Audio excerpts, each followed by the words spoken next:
Welcome back, ladies and gentlemen. We're about to get into Game 4 between Legacy and the Dire Wolves. It was looking like it's going to be a quick 3-0 for the Wolves, but Legacy pull one back.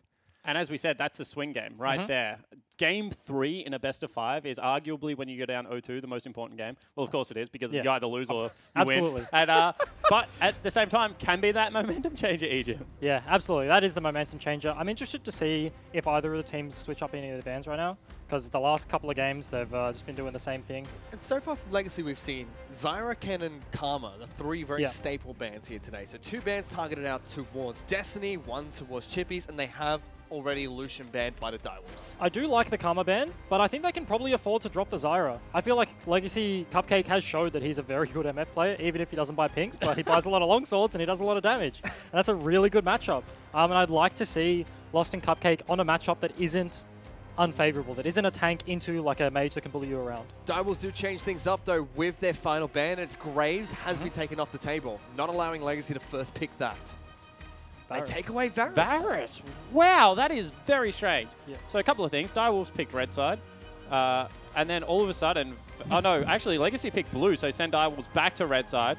But not sticking with the Ashe pick. And also, Lulu is available and not taking it off the board. Yep, so Dire Wolves will be able to pick up Ashe straight away. Still have one more pick before it goes back towards the Legacy's draft.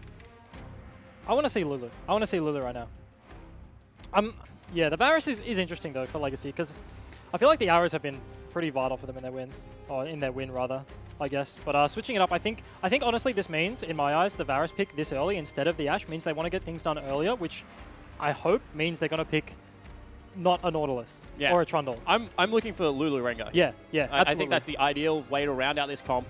You force Shern to pick up either that's his Gragas jungle from now on, or he has to pick Lee Sin Elise in the next rotation, because otherwise you're just going to go to town on the jungle champion pool. You also force them to ban the Shen, right? Like, you can't really give a team, oh, there's the Syndra. I guess they can't pick Lulu and Rengar here. But if they didn't do that, I'd like, oh. Wow, Brom's actually picked up. So normally teams ban out Brom to take away the Lucian Brom combo from Legacy. And it's actually picked up by Cupcake. Legacy have just taken the right turn down unorthodox, like, meme bottom lane street again. Like, legitimately, that's what they've done. Because, like, there is so much legitimate, like, early game threat that you can run off the back end of the draft that you've been served up. And they've gone back to Braum without Lucian being available, which to me is actually... It's just such a strange way to draft. And now Fantix has thrown Vladimir into the mid lane. This should be a top lane Gragas, but it has been flexed into the jungle before. And so we'll have to see where Dire Wolves decide to run the Fat Man. As Fizz banned out again, they don't want that to be run into Chippy's top side of the map. Rumble still being banned out. So Legacy expecting this to be a jungle Gragas. I would, potentially agree with that. I think that we've seen 100% win rate out of jungle Gragas so far. Spooks picked it up for a game, Juves picked it up for a game, and I think that Carbon had one. I'm not sure. But yeah, certainly been a good pick. Camille ban? By Dire Wolves. Yeah, and they're very vocal that is one of the few top laners that is like OP at the moment. They think that Ivan's really OP and they think that Camille is legitimately OP, and Sharp kind of doesn't understand why more teams don't pick it. I agree that it's still very strong. As I said, I like the layering of ultimates that you can use with Camille. She just gives you an area that you cannot access. I mean, a player that is really good on Camille, not only Chippies, but also Tally plays a really good Camille top side of the map. Solo carried a game versus a team that I can't really remember. After about 55 minutes, I think. So he took their whole base. No Rengar ban. I hate this. I hate that this has happened. No, but the interesting thing between Dire Wolves and Legacy in terms of Camille is that Dire Wolves, in my eyes, Chippies is the blind pick Camille. He'll just like pick Camille because he knows he's really good at it and he thinks he's just going to win, whereas Tally uses it more as a counter pick. So I guess that's why they're banning it away in the second side rotation, right? Ooh. Ashe Tahm Kench, that pops off. Tahm I like Kench that. picked up by King here, so I mean, still can be flexed top lane for Chippies. It means you have to kill the Tahm Kench. You can't flash onto the Ashe anymore because she doesn't even burn a summoner spell. Tahm Kench just gobbles her up and for some reason runs quicker with someone inside it. I still haven't figured out how that exactly works. Apparently the other team weighs heavier as well. Yeah, well that does make sense. When you eat something, you're a little bit full. But you try and go to the gym and hit the treadmill. You tell me how you feel. Not great. Well, not great. But I feel like Tahm Kench Ashe is a relatively safe lane. Tahm Kench beats the Braum, and Ashe has more pushing potential, and I think Tahm Kench has more pushing potential as well because he can bully around the Braum. So start of this split, we used to see a lot of Tahm Kench picked up, especially in Korea, but what they used to see is they'd sack bottom lane completely because they'd be stuck on the turret against a ranged support. But like you mentioned, against Braum, that's easy. Yeah, against a ranged support, they are, I guess, like, the only thing wrong with getting pushed in because you pick the Tahm Kench into a ranged support is, like, the threat of the dive, right? Like what you saw Direwolves do in Game 1. But if you're against a melee, that's less impactful. And I guess also Tahm Kench is just really hard to dive. You have to commit on the Tahm Kench. You can't go on the Ashe. You have to eat her. And the biggest thing that... Ooh, that's a top lane Olaf. Biggest thing I want to talk about also is the fact that Tahm Kench has legitimate kill threat on Varus and Braum does not have kill threat on Ashe. Yeah, Tahm Kench does percentage health damage from his passive based on his health. So, like, he gets more magic damage based off his health is what I'm trying to say, not percentage health damage. So he can, like, flash on top of Ashe and then start licking her and, like, spitting her out everywhere. Whereas Braum just kind of hits Ashe 4 times and then Ashe ignores him. So I think that Tahm Kench is definitely a good pick in this matchup. So, I'm trying to see if they do end up swapping this one because Gragas makes more sense top, but it seems like it is. Like you mentioned, Spawn, top lane Olaf. Yeah, I'm not sure. Have we actually seen Chippy's top lane Olaf this season? No, I think behind the scenes, it's something teams know about.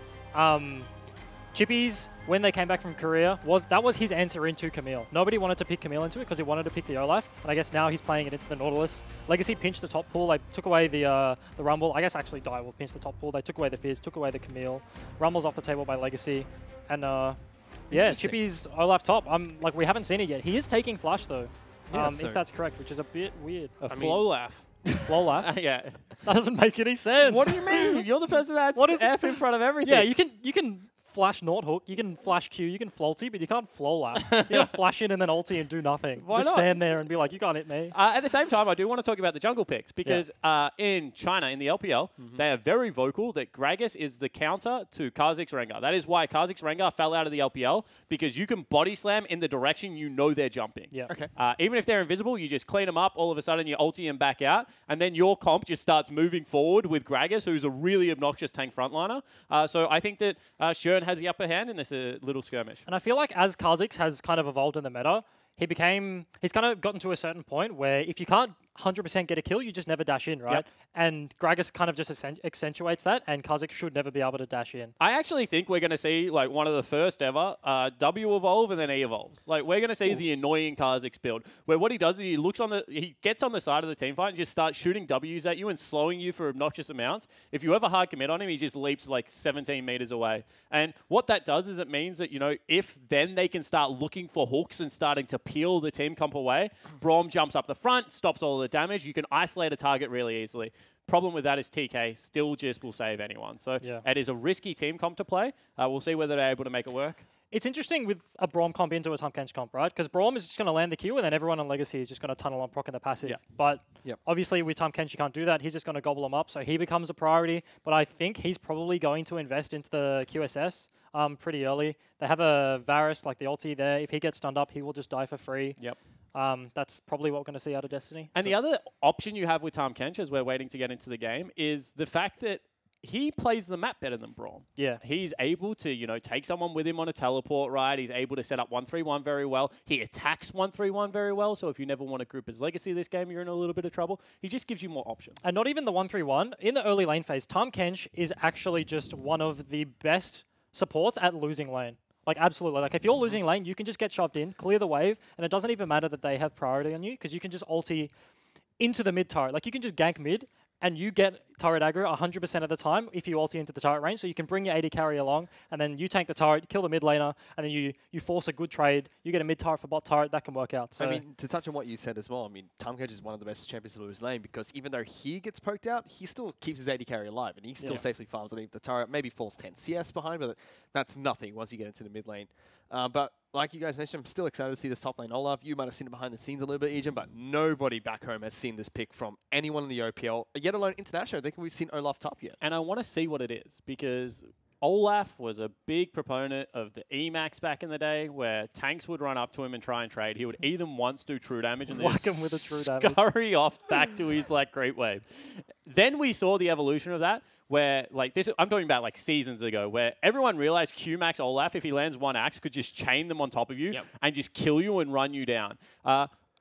obviously, it's been a while since we've seen top lane Olaf, even internationally. Want to know whether like this is the EMAC annoying trading and then keeping waves frozen and making you overextend for creeps, or whether it's a perpetually pushing, always underneath the turret, chipping out, and then looking for turret dives Q-Max. And I really want to see how Chippy's going to play that lane, how Tally is going to play this lane, because traditionally Nautilus, his first 3 levels, does fairly well against any champion, maybe barring Fizz, who starts to outclass him at level 3.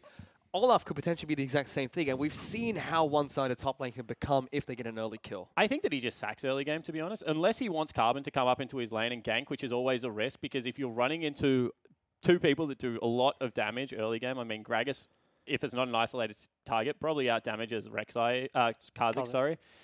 So I do think that they just can't fight 2v2 at this stage, and they probably will look to just get him to level 6 and then be fine. But it's always a choice to be able to camp top lane.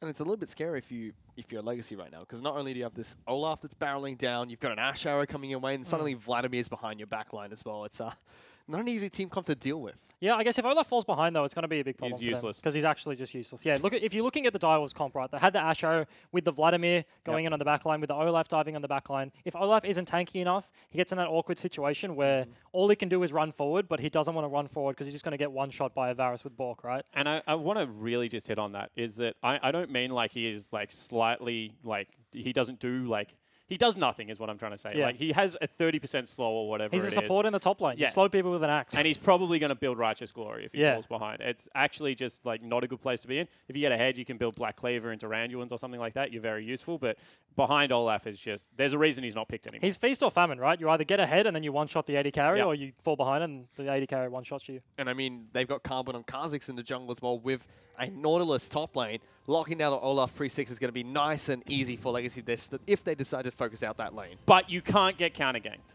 And this is going to be the stage where Carbon, if he wants to camp top lane, needs deep wards on Shern and needs to find him early. Because if you get counter-ganked and you give anything away to Olaf, he will run a train over your team. Well, welcome to Summoner's Rift, ladies and gentlemen. As we're heading into Game 4 between Legacy and the Direwolves. It's still match point for the Wolves at the moment. Legacy want to try and pull off another reverse sweep here, and they're grouping up for a very cheeky invade again. Throws out the Winter's Bite, but barely misses the rest of the Wolves who are waiting in the wings. I don't think we've seen a game or a series with this many 5-man stacks. No, definitely at level not. 1. So they trade vision again. You can already see Tahm Kench moving into the bottom side of the map, gets a ward onto Carbon's red buff, whereas the Wolves, the Raptors were warded by Legacy. And all you're doing is fishing for information. I mean, we've talked about it so much. Just to hit on the point of, like, we haven't seen this many 5 stacks. I think it's just because we haven't seen so many melee supports. And melee supports in 5 stacks are just infinitely more useful than, like, an empowered Karma Q. Even though that does a lot of damage, I mean, Braum passive, even Trundle Pillar this early in the game is just very difficult to deal with. So that was very cute from Shernfire, actually, as I was watching the minimap. Ran around the ward, faked towards blue buff, and now he's going to wrap around for Raptors later on. So Legacy still know that he's taking Raptors at the moment, but does make it a little bit as difficult. late as possible. Yes. The only time Braum beats Tahm Kench, by the way, is level 1. So if he can't kill him level 1 and he missed the door, that's just, now you go back to farming, unfortunately. Well, let's see what they're going to be able to do here. Lost and Cupcake, they're losing the push for now. Winning the push actually in the bottom lane, so King and Destiny still have to be a little bit careful for that 2 hit. To the point where, like, internationally, we've seen Braum splash level 1. Really? Yeah. Mako and Deft, when they played this lane, were a big duo of giving up first 2 creeps and then flashing on the Tahm Kench when he went for his 3rd proc. Because it's legitimately the only time that you can get significant enough damage out on him that you will be able to chunk him out of lane. Yeah. After this, it's just all downhill because King stays safe. Destiny has his grey health. I was going to say, Destiny can take grey health level 2 at the moment. Yeah. And actually just poke for days. He's never going to get chipped out. He's just going to walk at him with Qs and use grey health to sustain himself back up. He went exhaust, so he doesn't really have a lot of kill potential level 2. Whereas, Tahm Kench with Ignite would. That's when you get the W when you eat him. Yeah, absolutely.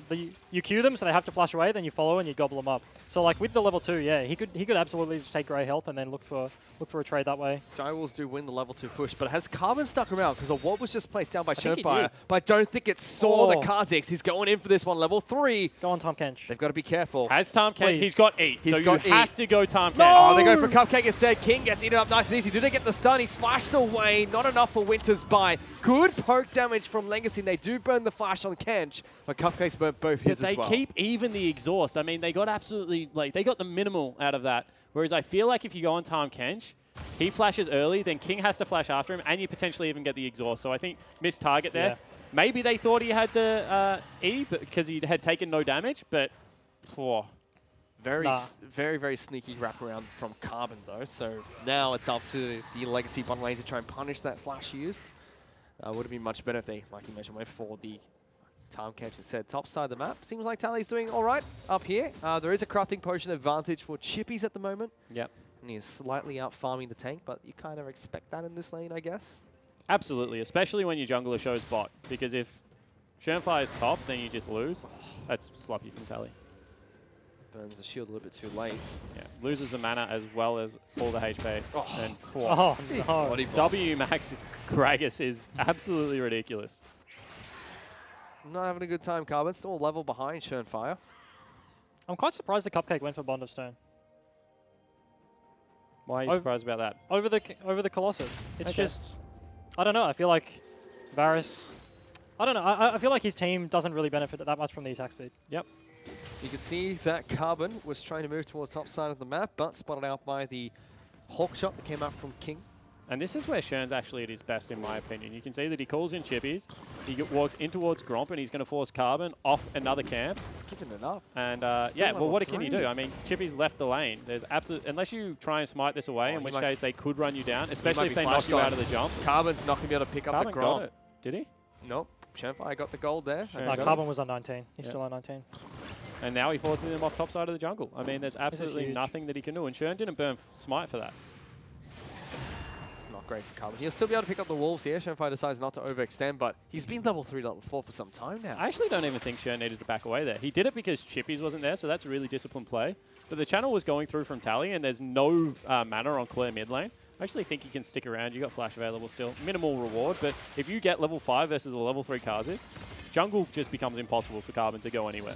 Yeah, and I think coming back to the draft phase and Legacy picking Varus, I think you're seeing the Ashe into the Varus matchup, right? I think Ashe just pushes quicker, and I'm not really sure why they opted for the Varus over the Ashe, because Lost had been performing, I guess the first couple of games weren't so great, but decently in that last game, and yeah, they're just getting shoved in, they're just getting bullied around a bit, and then Tally's getting bullied in the top lane, so they just don't really have priority on either side lane. Seems like Lost has been able to force King to base because he is ahead by about 13 CS, and King has bought a longsword for himself, whereas Lost has just stayed on the Doran's play. But once again, bottom lane isn't really measured in CS advantages because we're not seeing like hyper carries, AD carries anymore. It's kind of measured by like who's pushing at what time and who's got health on their turret. It's actually the most depressing thing about bot lane is that your job is to not get dived. So the push is just more important above all else. So like if Direwolves, yeah, sure, they're down in CS, but if they can keep, I guess they're losing it right now, so whatever. But if they keep getting the push and they can get a dive off on Legacy's bot lane, then it all just becomes irrelevant that they're behind. However, Direwolves still have their teleport on Chippies. Yeah. Tally's has been forced to use it to get back into lane. He only just hit level 6. So that Olaf pick is working out for early pressure so far. But I still like, unless King and Destiny are level 6, there's really not all that much that Olaf does on a teleport gank. He runs down, he throws axes. If he gets in really deep behind you or the turret dive is there, sure, he pumps out a lot of damage, but it's still risky in my eyes. I also like the fact that he's gone Kindle Gem here, because if he starts losing the game really hard, he just turns it into a Spirit Visage. If he starts winning really hard, he just goes into a Phage and Black Cleaver. So I think Chippies has done the smart thing. I feel like really bad for Tally in this matchup, because who plays Olaf top? This is match point of the OPL Grand Finals, right? And he has probably not had any practice against Olaf top at all. And you reckon he's just been cheesed? Yeah, like he's been Darid. Yeah, Darid. That's what happened to Swiper. Oh.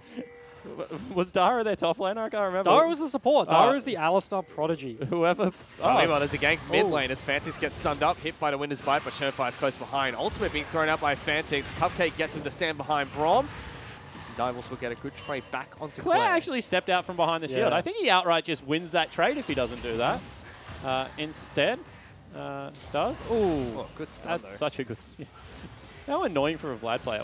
The only option you have as Vlad is, do I walk forward or backwards? He's an interactive champion. Carbon having a difficulty here fighting blue buff. Oh, stolen by Shern. That's a mistake and a half. I think you just take it if you're Carbon, don't you? Yeah, just take it. You know Shern's sticking around there. Tally's in trouble. Here comes Shermfire top lane. Yeah, that's a hard dive to make work. Yeah. He's got The reason it's hard is because he's got Courage of Colossus, and everything procs it, and he still has ulti available. Fantix, though, taking some damage mid lane. Claire not opting to pull the trigger yet. With the blue buff still, though, for the Syndra, that's really rough. Claire is like using all of his mana to push out these waves, and Fantix is just, because he runs on no resource, he's just going to relentlessly keep pushing this in, and Claire is eventually just going to get poked out. And the other thing is because of the Ashe, he's had to take Cleanse. Can't take Ignite, so he doesn't even have kill threat. Because this is where Vladimir wins the lane. If Syndra doesn't have blue buff, eventually Vladimir Sustain just outclasses it. Vladimir's got Ignite against that Cleanse. Schoenfire is being a nuisance in the jungle. He's two levels up. And actually something that Legacy's bot lane is doing right now, because they had the priority, they walked up the river and got the wards in the bot side jungle. So they do tag King to win this fight here, but Tahm Kench more than happy. If Direwolves, once they hit 6, get in that situation again where Legacy leave the bot lane for like just a small amount of time, Direwolves are just going to look for the Tahm Kench ulti. I think they're just going to push in the wave, they're going to back off, and then just dive the Syndra. So at the moment, Direwolves lead by about 400 gold just from natural advantages early. Teleport is back up for Tally, so his risky move early has paid off. A lot of that advantage as well is just Fantix solo in the mid lane. I mean, he even got ganked by a Cupcake. He only had Shern there for really supporting. And still has just been able to naturally get 20 CS up and works his way towards now his proto belt. So this Vladimir is well and truly online. We've seen it so many times out of people like Ryoma. Exactly what it can do. Triple Cheese also played it to great effect in the Avant series. So got to be worried about it if you're Legacy, because whatever Olaf gives up late game scaling, Vladimir just makes up for in spades. He's the best late game carry in the game. I mean, it's just top side of the map at the moment for Direwolves. Chippy's ahead in CS as well. Schoenfire, that looks like he's down in CS. He's up in experience as well. Yeah. This is what we expected coming into this series. Legacy's bottom lane to do well. Top side for the Direwolves, just outclassing Legacy. Definitely agree. The only thing is that when Vladimir's ahead against Syndra, like how many gold worth is Vladimir better than Syndra late game? A little bit, so you add that on top. Whereas Olaf kind of gives up that gold discrepancy. So Olaf, in my opinion, is like just infinitely worse gold-wise than what Nautilus is. So eventually Chippies makes it up, whereas I'm not sure Claire does unless he just outright blows up King. Carbon wants to go for this against Schoenfire, but they don't pull the trigger. Well, if he hops over the wall, Shern just body bops in, and then they turn it around. I mean, Fantix flies in there. They don't have a combat summoner on Claire, so they're already a summoner spell behind. I think that's a good risk to not take. Yeah, if that makes sense. Vladimir would absolutely just one-shot Carbon at this point. Yeah. He's way too squishy. So still... Shern's also got completed jungle item versus Carbon not having anything. Yeah. Still very small lead for the Direwolves at the moment, just from their laning phase advantages. 20 CS on Fantix, about 10 CS top lane for Chippies. King is the only one that's falling behind by about 20 CS as well. And this is a really nice laning phase from Direwolves, because King and Destiny, they've kind of just sacked it. They're not going for aggressive plays. Shern's not even going down there. If you go aggressive, they're just going to run away and they're going to hide underneath their turret. And the reason I really respect that is because they've gone 20 CS down and their team is winning by a significant margin. And there's not really all that many proactive plays Lost and Cupcake can even make. I feel like they just need Carbon. I feel like Carbon's kind of... He came down early and they didn't get on the Ashe, and he feels like he can't kill the bot lane now. Yeah. They just need to get on the Tahm Kench. That is such an easy gank. They have a ward in the Tribush. They have Varus ulti. They have Braum. They have so much lockdown. Carbon can literally just like walk up the lane and gank that bot lane, and I feel like it would work out for them. And they're going to layer CCs for days. Yeah, and they've already got themselves a Cutler. So Lost does a lot of percentage health damage based off his W. I agree. I think they can burn through it easily within the space of the two ultis. Very calm play from the Direwolves, but they know that bottom lane's not exactly the win condition at the moment. They just have to play safe. But it's a very stalemate game. But Direwolves have now increased their lead to about 1,000 gold. Isn't that the most annoying thing in the world, though, when Braum blocks the cannon? I mean, Lost just gives back He's two laughing. creeps. Hang on, though. There is a gank coming in the bottom lane. There's an arrow being thrown out. Hits Lost. Most importantly, the return is coming out from Cupcake, but Legacy not committing to this at all. And Shern just didn't even show that. Now he's shown on the ward to take it away. But Shern really made them have the maximum amount of doubt. And that was because Cupcake put up the shield. Yeah, and you're talking about Shern not showing. I feel like that was actually really well played out of Lost and Cupcake. Lost didn't burn the ulti. Like that was just one of those times where their bot lane just randomly ran at you. You have to know that the jungler's there. They thought they thought teleport coming in. Double teleport actually coming in as both teams want to get down into this fight. Schoenfire locked down by the Winter's Bite. Tally's the first one to take damage. Double knockup. Has to flash away. Big ultimate coming out from Shern. Separates the team. Cupcake's still alive. Carbon's jumping into the fight as well. Schoenfire forcing it in enough. Vladimir's going to get to this fight first though, and now Carbon's a sitting duck inside the Direwolves team. First blood is picked up by King. And Carbon made the same mistake that King made in game 1. He flashed forward when King still had heal available. King heals up his top laner. Absolutely nothing happening. First blood, 1,500 gold advantage already for the Direwolves. And that is just through a solid laning phase. Yeah, and Destiny played that fight really well, honestly. He held his 8 for the exact right moment when Carbon overcommits and they don't get anything off it, and then he just, as soon as he spits out Gragas, instantly into the belly bop, and then Carbon just dies. And again, Direwolves are the proactive team here. They made the push down to the bottom lane, got the turret to half health, forced the double teleport to come in. And just no one's here to help Tally. Blows up everything, forced to flash away. Yeah, and in the end, that's a really nice ulti because it gets everyone. And Cupcake and Tally actually played this pretty phenomenally. They both were on the outskirts with no health. And Carbon really just can't afford to make that play. Actually, it wasn't even a heal. It was just a flash. Yeah. I think it takes a lot of discipline out of Destiny there to not eat the Olaf as he's on 2 HP running back to his team.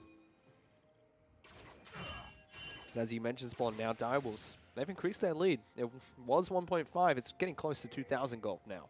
And a lot of that is the 40 CS in the mid lane, as well as the first blood kill going over to King. So you can see King makes up the CS deficit by being just really disciplined with the play. Sticking with it, and then the Vladimir is just so far ahead. He's farming at 10 CS a minute. That blue buff denial really just hurt Claire, and then not having kill threat because no ignite means that this lane probably wasn't winnable, but it was at least like you could have equalized with a blue buff. Now it's just completely against you. He hasn't had a blue buff all game. Shenfire is just on a different level in the jungle, making sure that there's nothing available for Legacy. And also, we kind of called it out that the bottom lane play was the last place for Legacy to really go. And all of a sudden, Shern's just there first. I mean, really good pathing. Gets down there. Actually even clears out the Tri-Brush ward. Gets the ward over the top so they know if Carbon's going to join it. Is he? They just played everything like pretty perfectly there. Well, he's trying to take away blue buff here, but even if they get it, Claire might not be able to pick it up for his team. They're going to pick it up and throw it away, I think. Direwolves are going to try and collapse here. Claire does throw it away. Does he get it for himself? 20 health? Carbon takes it. Oh, That's no. silly. It wasn't resetting. That's not how Syndra's throw works. I know Kindred's your favourite champion, mate, but she's not in the game. You saw Claire's player claim there. And he was, oh, here we go. They're collapsing onto them. Carbon's going to jump early. Pops the ultimate early as well. Dodges the arrow. Still has one more tick of the ultimate. Uses it while he's slow, though. And now they're going to jump over the wall, pick up a kill onto Carbon. Really nicely played out of Direwolves. Even to just stick with the play. Understand that even though he dodged the arrow, that amount of time that he had to use actually cost him his life ultimately. So it's important to throw the arrow, not for the hit, but just to cut off all possible escape routes. And Destiny's had a fantastic series so far. It looked good on Nami, looked good on every other support champion he's playing, and now even Tahm-Kench having a phenomenal game. Game 2 was definitely the story of the Legacy bottom lane. I agree, though. Destiny has played pretty well today. The one for me, really, that's turned it around is, you know, the Chippies and Fantix duo. I just want to go back to it. This is a duo that had not won a best of 5. They just weren't able to take anything in Oceania. People were saying they weren't big game players, they weren't LAN players. And all of a sudden in this series, those two members for me have just been rock solid. Like, you cannot fault their play, really. We don't really talk about it in League of Legends when you say offline players and online players. But for a long time, they were definitely known as onliners. And I feel like, this series, they have just stepped up massively. I mean, a lot of that could also come from the fact that this is the first split OPL has been completely offline. They've got 10 weeks to prepare for this grand final, and it helps that they're minor premiers as well, pushing them into the grand final straight away. Shenfire has come into the team, and like, in regards to Direwolves, Shenfire isn't a player. Shenfire is like a way of life for the Direwolves. He's just come back and he's completely changed their structure. He's completely changed the way they view the game. In scrims, they don't talk. In competitive game, like in all chat, they just don't say anything. They're completely mute, and they just focus on like everything on the game, and they have very rigid rules about how they practice. And I don't know, this split, it's just worked out. Yeah, it certainly has. I mean, he's brought a discipline to the Direwolves, I think, is what the easiest way to say it. I also think that as far as like confidence goes, he definitely instills that in his players. I mean, he wants everyone around him. He's confident in himself, but he wants everyone around him to be confident. And I think that really does change the way you approach the game, because you don't really give any quarter to the enemy. And you've heard him speak about it all season long. They want to play Direwolves League of Legends. They don't really give a crap about what you're playing. They think their way of playing the game's better. And it really does come out in their gameplay. Direwolves hungry at the moment. See if they can get into MSI this year with a win against Legacy in this match. That's a frustration old out of Claire. He knows Dragon's coming available. He knows someone has to be down there on that part of the map. Instead of setting up for something, he's just altered Fantix with maximum amount of balls out. And then Fantix has healed it up off He's one wave. full. He's almost full. So what's Legacy's game plan right now? Because Direwolves just seem like they're in the driver's seat. Take it to 100 minutes. I mean, legitimately, you want to be playing the game where one team fight will change it, and Olaf isn't as good as Nautilus. I feel like that's the only game plan you can have at this point, unless you just get really cheeky picks, which against Tahm Kench is nearly impossible. Yeah, they just have less buttons. They don't have an Ash Arrow. They don't have a Rengar ult. They don't have these tools that they have had earlier in the series to just pull the trigger and make a play. And I think it kind of speaks to the way they play the game and how they are quite reactive, and they're quite a slow early game team where just nothing has happened. Cupcake getting caught out here. Shernefire body bops over the wall, forces a flash out of the Braum. Another proactive play from Shernefire. You could see that they wanted to wait for Lost to go there so he could jump backwards, and he paused that half a second, but an Ash Arrow would have meant his death. If Tahm Kench licks him, maybe they go off the wall after him. So he just holds it. They're going to have to give up a lot of dragons. Yep. It's 53 CS in the mid lane. We're not really talking about it, but it's a 3,000 gold lead with only 2 kills on the board. That's a big CS lead for Vladimir. Yeah. You just see it right there. 1,000 of it alone is in that mid lane. This is a Direwolves game, right? Yep. This is how they play League of Legends. They all think they're the best in their role. They all think they can just outplay their opponents 1v1, 2v2. And yeah, they're just winning their lanes. Credit to them, they're doing it. I mean, and now this is one of those Direwolves games where laning phase can go forever. Yeah. I mean, they don't really care. They're winning it. They just throw the rule book out. They say we never have to group, even though we have a grouping pick comp. This is what we can do. We can get deep vision. You guys can lane for as long as you want. Legacy make the first proactive move, which is going into the Olaf lane, which I think is a mistake because Black Cleaver, QMax Olaf just has wave clear for days, kind of like Echo, and they're already behind in tempo. And you can dodge out on all the CC through your ultimate. It seems like they're just trying to sack a turret and continue They're pushing. going to give up inhibitor again if they're not careful here. Direwolves are continuing to push here. Tally is going to head back to base. Fantix is still getting damage on the mid lane turret as well. So inner turret being chased down by the wolves, and this is 4 games in a row. I mean, no one is going down there yet. Did they go for Baron and give up inhibitor? Is Carbon starting it? They've started up Baron. Legacy are looking to try and take Baron, it seems. That is such a risky play. Claire's getting dove. They're getting behind Claire. Chippies are going to try and chase him down. Baron has been sighted by Legacy. Do they get Baron and trade it for Claire's life? They didn't even give up Claire. So Legacy making a desperate play here. Direwolves are taking every single structure on the map. Oh, no. Is this a worthwhile trade? Because Legacy will get Baron. I mean, Legacy were going to lose the game. So this is the only play they actually had available. I think it's really, really good. Honestly, that swap out of Legacy just felt like frustration. They were just slowly bleeding out, and Direwolves were accruing these small advantages. And so they were down in tempo, and then they swapped anyway, and they were just losing the push war.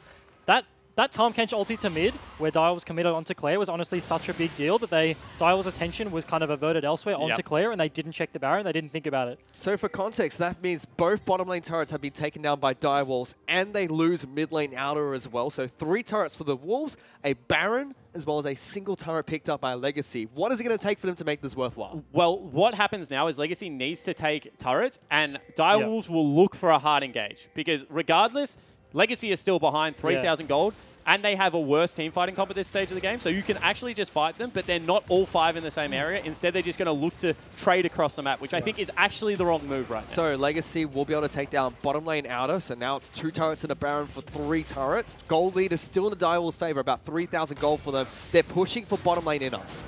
Fantix is just pushing in the mid. Chippies is pushing in the top. If Legacy get a pick off here, I think they can get an inhib. They are up against a Gragas, a Tahm Kench, and Do you just pull the trigger? Yeah, you do. Legacy aren't going just yet. They're backing off. Instead, they're trying to get in behind the Vlad, potentially. I guess they don't have the damage of Syndra. Yeah. They're going to lose top lane out. Chippies is barreling down the top lane with a massive minion wave. In my eyes, like the story of this Baron, right? Legacy are still behind. Like they are still the weaker team. So if they don't catch back up during the duration of this Baron, then I guess it's kind of all for nothing, and the game just kind of resets to a state where Direwolves was still a little bit ahead and Legacy is just a bit behind. They've got their eyes set on mid lane, but look at Chippies. He's got still a massive minion wave topside of the Turns map. in behind all of them. Carbon tries to deter him. King is looking for that flank. There's a big minion wave that's being denied by Legacy if they can't get back. Separates the team. Ash Arrow connects onto Carbon. Cupcake denies them from getting into the team. Chippies Ragnarok's in, eaten up by Destiny to stop the ultimate. And Fantix gets a massive Hemo playing in the back line. Lost is dead, and Direwolves fight through the Baron buff of Legacy. As I said, like, Chippies does nothing in team fights. He ran in, died, and then all of a sudden, Fantix flies in over the top, and 1v5's the team fight, and in goes Shern. Body bump onto Claire. Cleanse is forced to be used. Shernfire almost dies, but lives to tell the tale. Direwolves still looking for more turrets. Tally's been forced top lane to clear up that wave.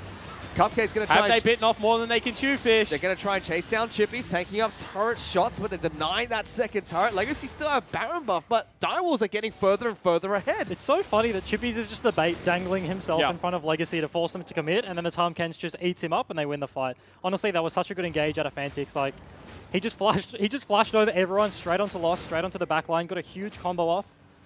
Great job. And you just don't expect Vladimir to be this strong at this part of the game. I mean, 20-odd minutes into the game, you expect him to be 1.5 items. He's nearly 3 at this stage. Going for Merc Treads just means he's unstoppable. And what I really want to touch on is that play out of Direwolves is such a key play, because when Baron is taken, the normal response is just give up a couple of turrets straight around the map. But because they're stronger, the right players, we just fight them. They're going to be as 5, shoot an Ash Arrow at someone and kill everyone else. What confuses me is they didn't send Tally top lane to deal with Chippies. He took down 2 turrets by himself. Legacy forced the Nautilus to stay with the team, and that created a pressure point on the map that Legacy didn't necessarily have to deal with. Well, as Bryce was saying, that was kind of the last roll of the dice. You feel like you're being outscaled because Vladimir's on the other team. You finally got Baron. If you don't equalize the game, even maybe pull a little bit ahead, then you feel like you're going to lose.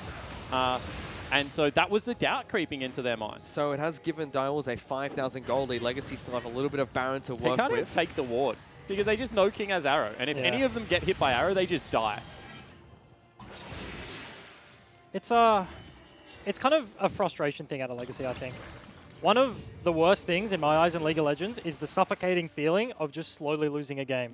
Like nobody, this is match point, right? Like Legacy aren't just going to sit there and watch Direwolves slowly take away everything. And they tried to force the play and it just doesn't work out. And they're going to do it again. Yeah, I mean, they are. It's their only option. They're going to let Chippies probably split push top. Actually, they sent Tally back. I was going to say they're probably just going to fight over this dragon because there's a Fire Drake. You know they're going to be there. That is such a nice ward that Syndra is standing on right now by Direwolves to see the rotation. So Chippy's obviously just taking the blue buff right now, but he can just whack away in that turret. And if Nautilus is in the lane, he can absolutely see if Direwolves are pushing in mid lane and have vision of the choke around wolves, he can see anyone rotate towards him, and he just plays with perfect vision, basically. Nautilus is on 1.5 items as well. It's a Black Cleaver Spirit versus Chippies. Nautilus is not going to do anything. It's just wave clear duty. Chippies ever catches him in a long lane with an undertow, that's left, right, good night for Tally. and you know, the second worst feeling in League of Legends is when a Vladimir that's level 16 at 26 minutes gets an Infernal Dragon. Yeah. Because all of a sudden, he doesn't even really need to go Death Cap, just the natural scaling in his kit plus Infernal is going to do all the work for him. And he just builds defensive from now on. You can see he's already got Abyssal, he's got Zhonya's, and he is just a brick. And talking about builds, it's interesting that Cupcake, this is the first game of the series, I think, that he hasn't actually gone for the Knight's Vow. And it's definitely because of the Vladimir.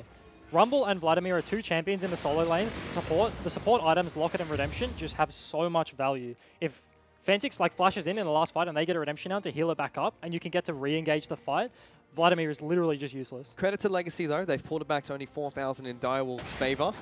They're now sitting on a pink ward, looking to see if they can get a cheeky engage. They did this a lot against Sin. It didn't really work out for them because Sin did exactly what Direwolves did, which is play towards the left side of the map. If the draft had gone differently and if Legacy had taken the Ashe, these situations would just be so much better because they have the longer range engage. The Varus, I don't know, you saw King doing it last game where he was just flash ulting constantly. Ashe doesn't have to burn the flash. He has a non-committal engage where they can look for the pick. If it works out, great, they take it. If it doesn't, then they can just back off. And the scary thing is you can't really flash forward versus the Olaf because, as I said, he doesn't care about your ult. So he just flashes on top of you, pops his ult, and just runs at you. And unfortunately, you don't have the Tahm Kench either. So, you know, we can...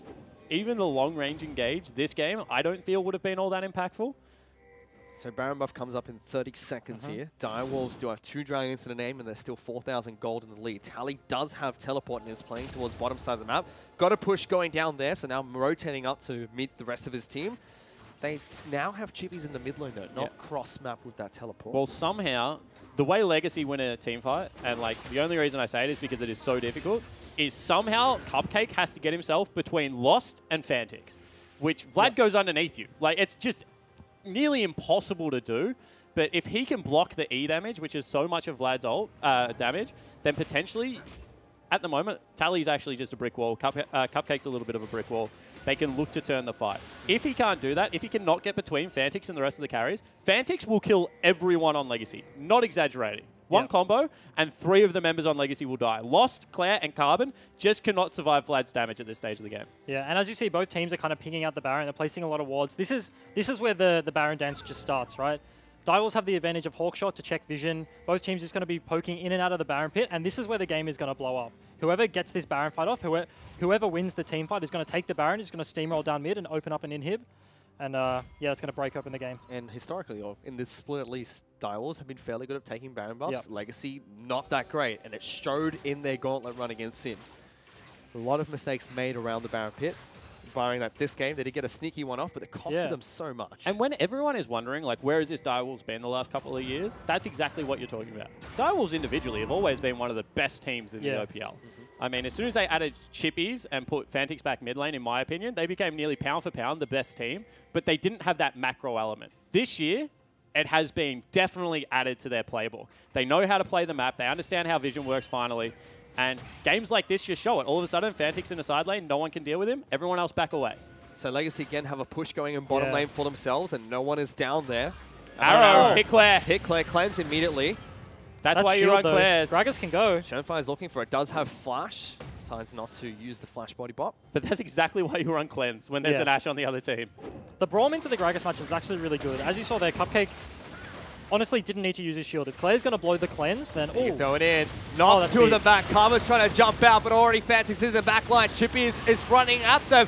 Where is their AD carry? Legacy are stuck mid lane between an Olaf and a Vladimir, and they don't have Lost to back them up. Everyone's just backing away. Fantix goes in the Sanguine Pool, avoids all the damage, and now your captain and support are dead. And I was literally in mid-sentence saying about how hard it is to engage as the Gragas through the Braum, and then he just gets it off anyway. He sneaks through the Braum, hits Carbon, gets to bop him back into his team, and they get a great fight off.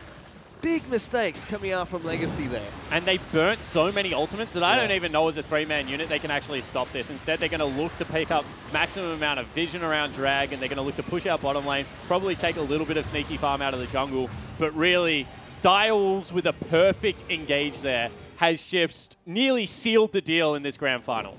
But what is Legacy doing in that mid lane? It just didn't make any sense to me. Lost is going top lane, Tally's the one with teleport. They're pushing up. Yeah, they actually were pushing up. And as you said, Cupcake just didn't get far enough back. And then, I mean, you mentioned it, Fish, but Chippies is in there, Fantix is in there. When an Olaf and a Vladimir are on top of you, I mean, Chippies is just a slow bot. And then Fantix just kills absolutely everything. I want to see damage dealt this game. Because Fantix is honestly... like 326 CS at 30 minutes into the game. He's above the clock. Going for a Void Staff. He's 2,500 gold up. Like, he's a monster at this point. And he got ganked as well. Yep. I guess the blue buff denials on Claire play a big part into the matchup, but it's not like Fantix, I don't know, just had like the easiest road. He did solid work to get this off. And again, Tally still has teleport. Has not used it yet except for getting back into his lane and trying to get into the bottom lane. This is twice now that Legacy have fought with the Nautilus mid lane as someone else split pushing, costing them fights. Arrow gets thrown out. That's a flash being burnt by Lost there. Yep. Now Gragas has flash and Varus doesn't. Ooh. Wow, Schoenfire got that engage up without flash. He didn't have to burn the flash. So now they have the Baron. They're going to push in the waves. They're going to obviously take the free dragon. Infernal. Another Infernal. Yeah, that's unlucky. We were talking about it before. He's got Void Staff. As I said, doesn't even need Death Cap this game. Yeah. And then, yeah, I feel like Schoenfire is going to have a lot easier time actually getting an engage off here. Seems like Direwolves can taste it at the desk. Everyone, most people were going for a 3-1 in favor of the Wolves. Most people back at home were expecting the same performance out of them. Legacy did pick up a game in game number 3, but Direwolves look like they want to try and close out this game nice and easy and send themselves to the mid-season invitationals. And the other thing I want to talk about just quickly is, you know, we keep talking about Fantix, but also the Ashe pickup. And we touched on it in the draft. Forcing Claire to run cleanse, in my opinion, is like the tipping point of that lane. Blue buff, that's a big deal. Not being able to kill Vlad ever, even in a gank because you don't have Ignite, is just, in my opinion, like insufferable. You cannot play against Vladimir without Ignite. And the Ashe pick really was a befuddlement that they picked Varus first. Yeah, and I guess even going on from that, the Ashe pick, outside of forcing Claire to take the cleanse, he's actually just burned so many flashes. We haven't seen many big arrows this game, but so many of his arrows have been flashed, and that lets his other teammates obviously get off the engages. Direwolves looking to siege up top lane inhibitor turret. King fires out a massive amount of arrows into the turret, chipping it down to half health. They still have so long in this Baron buff to work with. Only 3/4 done. Last thing they want to do is overextend, though. That was very close. Oh, Tally gets a hook onto Fantix underneath the turret. Cupcake puts up the shield, trying to deny this wave. It might be the wave that Legacy needs to repel attack. Fantix will heal up to half health, but any health disadvantage would help Legacy out. The Baron minion is just whacking away on the turret slowly. It's gone from half HP to like a third now. The big thing there was that King is stepping up because he knows Destiny has 8, and Tally refuses to ult until Destiny has used his W, because otherwise it just turns into a useless spell. We'll see if they get it this time. This is the fight wave. You can see Chippies has moved in, going to take some damage to kick things off. Carmen gets locked down. Good ultimate, knocking Lost into the team, and Chippies flashes on top with the Varus. Chippies will be able to take down Lost as Direwolves will pile on into the rest of Legacy. The captain is gone. Claire is the next target. Tally is already abandoning ship. A double kill picked up by Fantix. Fantix absolutely goes berserk in this final game. And Direwolves now pushing on towards the Nexus. Only Cupcake and Tally left alive. There is one minion helping the Direwolves push. Legacy put up their last stand, but is it going to be enough? It doesn't seem like it. Direwolves hammer on towards the Nexus. They can taste it. They feel that they are the new champions here in Oceania, as Direwolves will represent the OPL at MSI 2017. Oh. And big smiles on their face. I mean, this has been a monkey on the shoulder for so many teams in the OPL. Direwolves to even make a final, but let alone to win one. First split they bring over Shern. First split that they have, you know, financial backing. They had the boot camp in Korea. The stars aligned and they've been able to pick it up. I feel like at this point is here where we touch on Schönfire saying about how they're the favorites to win at the play-ins at MSI, right? It's kind of like they've won the OPL. Can they actually take that step? Can he live up to his words and do well at the MSI play-ins? You can see defeated members on your Legacy team. They're still trying to hold their heads high. They did put up a fight against the Direwolves, but Game 4 just wasn't good enough for them, and Direwolves just looked like they outclassed them. And as I said, I mean, so much of, in my opinion, and, you know, obviously being an ex-coach, I do it a lot, but Sharp deserves as much credit as the 5 people on Summoner's Rift. Because for me, every single game, he set his team up on Summoner's Rift to the best success that you could possibly have going into a game. And that's all you can really ask for from a coach. They look prepared going into it, played game 1 really cleanly, then their drafts were good. I mean, hats off to Sharp. He's really done a good job. I mean, the first 2 games really set up Direwolves for success. Yeah. Game 1 was an instant win after that bottom lane got absolutely crushed. Game 2, fantastic drafting. Legacy only really hit home in Game 3, and we kind of expect to see more of that. But unfortunately, we did not from Legacy. And to wrap up the 2017 Split 1 of the OPL, let's send this one back to the analyst desk. Thank you very much, guys. Well, that is the winner of the OPL Split 1 of 2017. And congratulations are in order to Juvs for rightly picking it 3-1 in Direwolves' favor early on. So well done. T-Gun and Mendrix here as well. And as we look at these guys shaking hands, you've got to really give it to these Direwolves because they were very confident going in. And that last game, the Legacy did not even get a kill. Wow, I mean, we're just going through with everything that actually happened there in that regard. I mean, what I want to look at with that there is it was a relatively low kill game going forward there. And you just saw me looking over there to tell Fish to shut up because he was being loud. My apologies. My apologies. But a lot of people are talking. And now he's giving me the finger. How dare you? How dare you, Fish? Look, it's not important. Let us not take away from this from this achievement from Direwolves.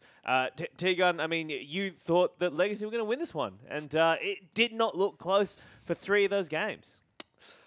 Yeah, that's it. You've nailed it, right? I expected more from them. Maybe the nerves of the grand finals got to them again. We saw it last split where they sort of fell apart against the Chiefs. But they took a game this time, so it's improvement. Something of improvement. Not what I wanted, but it's improvement. All right, so sorry, Mendrix, I did cut you off there. Yeah. Just before we finish, apologize. That's all good then. Yeah, it really does come down to it because these guys were playing like it was match point at that point in time. I mean, it was, but the big thing about it is that they were playing so careful across the board. I mean, it was like 26 minutes and there was only those 3 deaths. So it really shows to you that both these guys were playing very carefully and making sure that not really giving away too much. And I think the big thing to note here is going into this series, we were calling Legacy the slow, calculated, methodical team. Then you look at that game and you just think that was exactly what Direwolves did. They played it slow, they played it careful. It wasn't this big explosive game where there were a million kills. They just took very little by little advantages and won off them instead of these really big flashy plays. Well, I know all night we've been talking about the draft, so let's take a look at this draft going into Game 4. And Juice, when you look at the different bans that Direwolves took in here, I mean, we see them banning out the Lucian. compared with Game 3. But they're also banning the Camille. What do you make from that? Camille's a notorious... Camille. Called Chippy's Camille. Yeah, Chippies is a notorious Camille player. Yeah. But one thing I don't agree with Legacy's pick ban is like banning the Kennen in the first rotation. Because I don't think anyone's going to first pick AD Kennen. Because there's like... because like there's so many counters. There's a lot of counterplay to like AD Kennen, right? And then instead, I think like we can just play like ban Vlad if you're going to pick Syndra. All right. Well, we will have more chat about the draft in a moment, but right now Spawn is standing by with the victorious captain and mid laner for the Direwolves Fantix. So let's throw it to them for the interview. Thanks so much, Hingers. I am standing next to the victorious Direwolf captain, Fantix. Richard, it's been so many years in the making. You're one of the OG Oceanic players. How does it feel to win your first OPL title? It honestly feels amazing. And, like, I couldn't have done it without, like, this team. I just love my team so much. Like, they'll put in so much work. And also the support staff, Curtis and Rippy, they work their asses off day in, day out as well.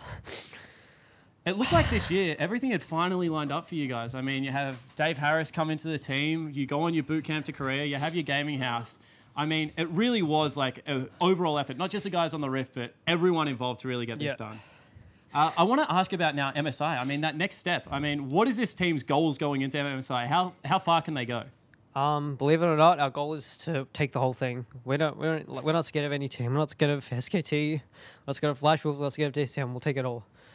All right, cool. Big words there. And I also want to talk about your Game 4 performance. Everyone says Game 3 is a breaking game in a best of 5. Yeah. Legacy came back at you very hard. You guys wanted a 3-0. But in that Game 4, I mean, you were ahead of the clock. You're the massive Vladimir. I mean, how good was it to feel to, like, carry that one home for your team? Yeah, the moment I, like, locked in Vladimir in Champs, like, I just knew I was going to go off that game. Like, I've played the match a million times, and I knew I would dominate it. All right, cool. And you've got lots of new Direwolves fans, I'm sure, today after the way you played. You've also got some old ones that have stuck around for many years before this. Is there anything you want to say to the guys at home that you've been supporting for so long? Yeah, to all the Direwolves fans out there, I just want to thank you so much for like supporting us. And you know, there's no way we could have done this without you. All right, congratulations one more time on the ring win. I'm going to throw it back to Hingers and try and grab another Direwolves member to maybe have a chat. Thank you, Spawn. Thank you, Fantix. Well, the Direwolves are a team who all split. We've talked about them being emotionless. We've talked about them being just these stone-cold killers. But there, you see, winning is where it really opens up to them. And what an incredible moment there for Fantix. I just want to say, like, I think it was mentioned before, though, Dave Harris, like, investing in Direwolves, like, and it just goes to show what, like, good management and, like, someone with a goal, like, because he came in with a goal, and it goes to show that someone with a like mind and a smart mind, what they can do with a team. Like credit to Direwolves, like, they did what they needed to do, but I think, like, even credit to Dave Harris for, like, investing and taking them to Korea and doing everything they needed, and the results are, like, the proof is in the pudding, really. And if anyone else watching would like to put some money into Oceanic Esports, feel free to get involved, please. No. It's important. No, I think Jubes makes a great point, and Fantix is obviously really, really grateful, Tiga. Yeah, I mean, it's the first time I've ever seen him be emotional in any sense, and for it to be that much, tell how much they wanted this. It's real, you know, and that's incredible. And I will say that there was some big talk in that, but in that moment when you're very emotional, you can't be held that responsible for the words. I think they've more or less gotten a lot more fans than they had before after something like that. You can nitpick it all you want, but that's just emotions flowing through you right there. 100%. All right, well, standing by with Spawn right now is Jungler and a very beastly rookie of this split, Schönfire. So let's throw it over to him now for the interview. Thanks again, Hingers. I am standing next to Schön. Jubes called you the best player in the OPL, says you're the best player in the country right now. And in your first split, you've come over and said what you're going to do. You've dominated. How does it feel picking up the grand final? I'm not sure. Just all the hard work paying off. I envisioned this from the beginning. It's like, it just feels amazing to like have a dream and a vision and just everything working off. And this is just another step to my goal. And Ejim on the cast said today that, you know, not only are you a great player, you've become like a way of life. You've changed the way that the guys are scrimming, the attitude that they've had towards the game, instilling some much needed discipline at times into the Oceanic League. I mean, how does it feel to like come over in your rookie season and just achieve so much? I mean, that's got to be a sweet feeling. I mean, silencing some haters, having a couple of good smack talk words there at the same time, but it must feel like a relief to finally get that off your back and pick up the first OPL title for the Direwolves. I mean, I would have liked a 3-0, a clean, dominant 3-0, but I'll take what I can get, you know. So, yeah, moving forward, I think we're just gonna have to watch our VOD and work on all the flaws we have, because we know internationally, other teams are going to be able to punish us if we make the same mistakes against Legacy. All right, cool. MSI play-ins is the next step. Funny that you bring it up. What are you guys looking to work on? Are you going straight over there? Is there going to be a boot camp in between? What are the next steps for Direwolves apart from like celebrating tonight? After poker night tonight, we're not sure how we're going to prepare, but we're definitely coming in to take it all. We're definitely not here to just like mess around and have a holiday. This is serious shit. So we're going in there like fully prepared and ready. All right, cool. And last question, who's the best poker player in the team? Nah, everyone's pretty shit. We're all the boys. We're just trying to make money off each other. We're just gonna go to the star, you know. All right, we're just trying to make money off each other. All right, we'll have fun there. I'm gonna throw it back to you.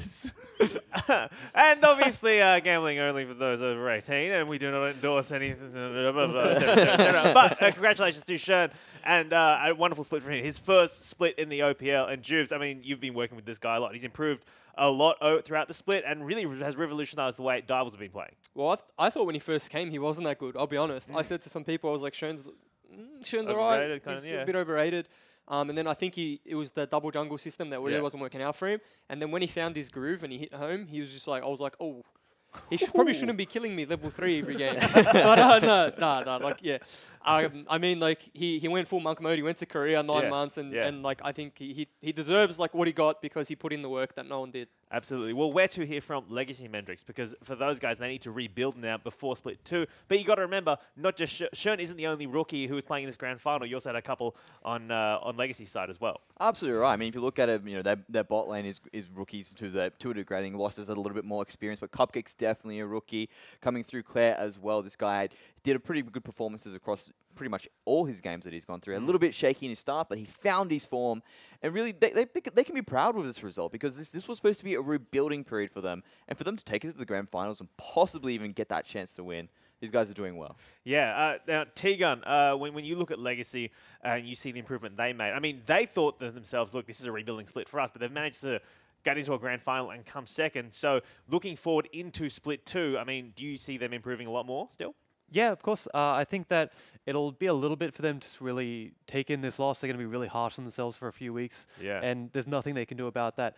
But they just have to look back and analyze the games and think, you know, what do we have to do to become that first place team? Because this is 2 splits in a row where they came second now. They're so close. They just need that final boost to get over the line. And that might be a Korean boot camp, just like what Direwolves got. Absolutely. It might be something that can get them over there. They just have to work that out. Well, on the other side, I mean, the thing we all want to talk about right now is MSI and how Direwolves is going to go there. I mean, you saw their Fnatic saying, look, our aim, and I don't think this was particularly, people are going to pop off of this, they're going to say he was being arrogant, but he's saying our aim is to win the whole thing. I don't think that's a bad thing to go in there, you know, thinking that's your aim is, Juves. I mean, there's nothing wrong with that at all. I mean, like, if people were to call him arrogant for that statement, then why do you play professional sport? Exactly. Well, you think you can win, do you go there to lose? Like, I'm not going to a tournament to lose. I don't care what tournament I'm going to. That's not arrogant. I'll play you in marbles down the road. I'm not going there to lose, dude. I'm going there to win. So no, like, I understand where he's coming from, and I 100% agree with him. Like, go there, try and win. Yeah. If you win, I'll say I knew you along the way. All right. Well, speaking of the mid lane, let's take a look at this mid lane team fight for Direwolves, Mendrix, because for you, this was a very important moment in that game. Yeah, it was for me, because, I mean, look at this. There's only been 2 kills this entire game.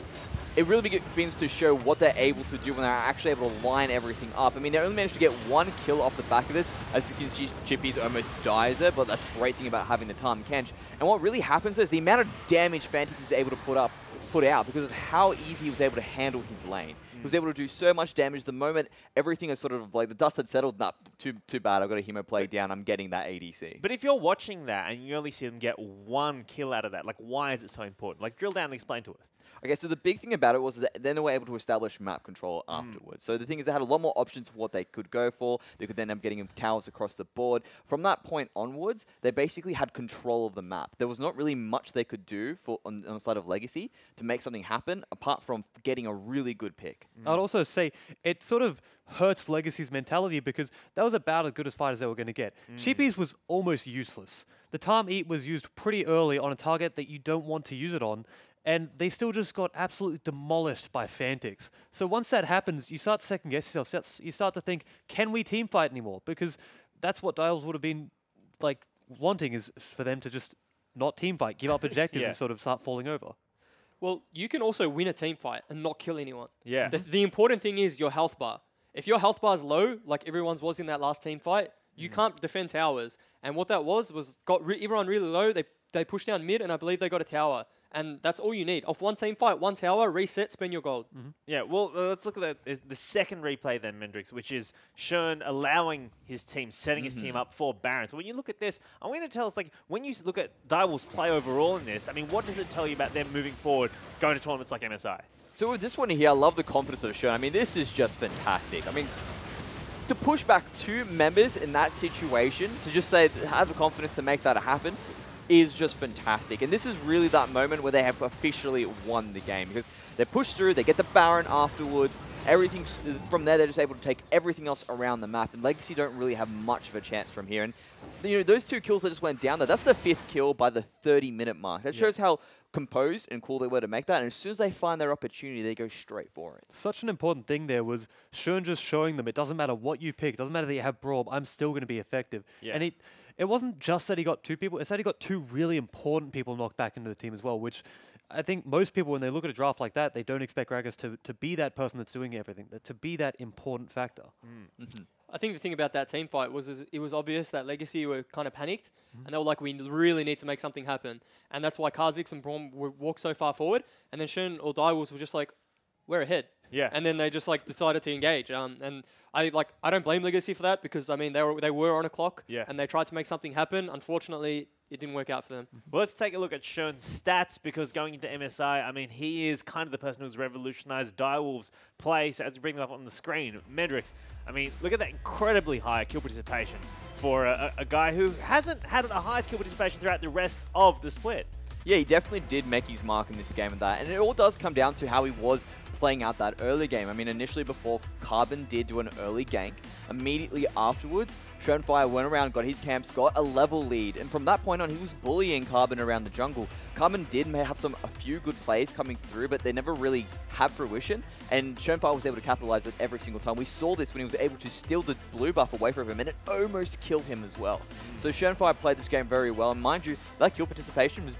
most of it just, you know, it's very low coming across from it, because not many kills happened that game until he started getting involved. Yeah, but like we've been saying all night, the stats only tell part of the story, because off the rift, off the field, Shernfire is also really important, T-Gun. So when you look at the way he kind of controls or influences the thinking of not just Direwolves, but as a result, other players in the OPL who look towards him, I mean, this guy has kind of like this has highly affected the rest of the players as well. I'd say that the biggest effect of him is instilling such a disciplined practice regime. The man, he went to Korea, he was playing 15 hours a day on his own dime, just because he wants to be the best. And when you play alongside someone like that, you're also going to improve, just because you want to sort of not be them, but you don't want to let someone just break away and be the best player by a large margin. So you want to keep up with him, right? And that's what he's doing. He's coming back. He's bringing all this experience he picked up in Korea and sort of trying to get everyone else to be as best as they can be as well. So final thoughts, because this is the end of Split 1 of 2017. I want from each of you just a moment throughout the OPL,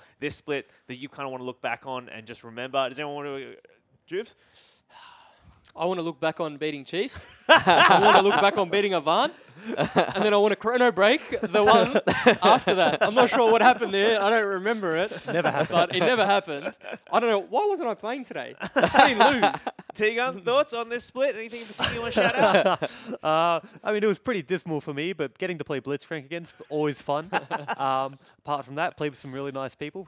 And yeah, hopefully I'll get to do it again. Mendrix? For me, it was the entire Sim Gauntlet. I really enjoyed that you guys playing. You guys did a great job of that there, Juve. So I really did enjoy that. That was great. And you guys put on a great performance for the entire way through. Well, yeah, I've enjoyed all three of those things this split. Yeah, no worries, guys. Hey, also to you guys at home, if you would like to follow Direwolves' journey, not just after OPL, but through MSI, the Plains, and then if they make it to the main tournament as well, os.lolesports.com is where you can find all of that info. I think it starts in less than 2 weeks, so do get along to that website and follow the OS representatives who are going to America and then maybe Brazil. I'd like to thank you guys for watching, and also I'd like to thank Juves, T-Gun, and Mendrix for being here. And for us, all of us here at Riot at OPL, we'd like to thank you for watching us, and we'll see you next split. Ultimate will come out from Clay. Kick from Carbon knocks him back, but Schönfire is here as well. 2 lone members on the side of Direwolves, but it's not enough, as it will be King that picks up a double kill. The Shockwave a little bit too far away from Destiny and King. Zonius has been popped by Clay. He's stuck in the middle of the Direwolves. Fantix dashes on forward. That's a dead mid laner, and Chippies picks up that kill. Equalizer will lock down the Direwolves. Does Carbon get it? He does not. Baron is taken away. Arrows thrown out towards Schön. Direwolves are taking some damage and have used their redemptions. Legacy looking for a fight, but Carbon gets locked in again. Shockwave only connects on the Chippies, who separates the entire team of Legacy. 1 by 1, the branches will fall for the trees, but it's not on top of the Direwolves as they come out on top of this team fight. Carbon comes out, watches as the base gets dismantled. They're onto the Nexus, and in 23 minutes, the Direwolves are able to pick up Game 1 over Legacy. Very deep into the Direwolves side of the jungle. He's going to have to flash away here because there's a Fizz right behind. Does he flash? He does. They go over. They go over. Schönfire take it down for first blood, and it's Carbon that picks up the kill. And Schön is not happy. If you saw the player cam, Schön was out of his seat nearly. See Schönfire looking to dash in. That's a flash. Missed again. Just ult. Misses. Destiny still gets jumped on by Carbon. Throws out the ultimate. Carbon really, really low. King picks up a kill. And Legacy, they're falling like flies here as the Direwolves will collapse. 2,000 gold. He's not close enough. It will be Baron picked up by the Direwolves. Exhaust onto the Rengar, and everyone from Legacy just getting destroyed so far. Shockwave connects, hits 3, but is it enough? It doesn't look like it at the moment as Lost is trying to kite out. Tally still alive, eating so much damage as a big stun comes through from Fantix. Destiny, he's the one looking to try and clean up in the back lines. He says, whatever you can do, Cupcake, I can too. As a double kill secures the ace and Baron for the Direwolves. And Direwolves look like they want to just continue pushing on forward. Chippies is on the turret. Lost, Cupcake, and Claire trying to do everything they can to defend this, but the Nexus is bare. There is no base left available for Legacy. Direwolves send this series into match point after picking up Game 2. They're going to try and deny him jumping over. Hits the plant as well. Schönfire stuck for now. Good damage for Carbon. Flash over the wall. Cupcake picks up first blood for Legacy. Chippies is locked down. There we go. He pulls the trigger this time round. Almost, and yes, as Carbon gets the snipe from downtown with collateral damage. Nice and easy, but Schönfire's going in with the kick. Nice kick. Knocks Lost into Claire, but Cupcake, he's soaking up the front line as a support. He'll be the first to fall. What a big knock-up coming in from the Lulu. Schönfire's been knocked out of the fight. King is low, knocked into a wall. Legacy already get a pick on towards the AD carry, trading their own support. Lost is now trying to move on forward, but incredibly low. Fantix trying to get back in. Chippies jumps in again, but look at Lost cutting around. Tally is still at full health. Diving into the back lines against the Direwolves. Still a very close team fight. Ultimate comes out from King. Pulls everyone back in. Massive knockups as well. Here we go. 1 by 1. Direwolves are trying to fight back, but they've already lost one. We'll trade it for Tally. Both top laners are down. Carbon is chasing down Schönfire. King's gone. Lost is diving into the back lines. Only Destiny remains inside the base. And Cupcake even denies him from getting back into the fountain. Legacy pull a game back here and send us to game number 4.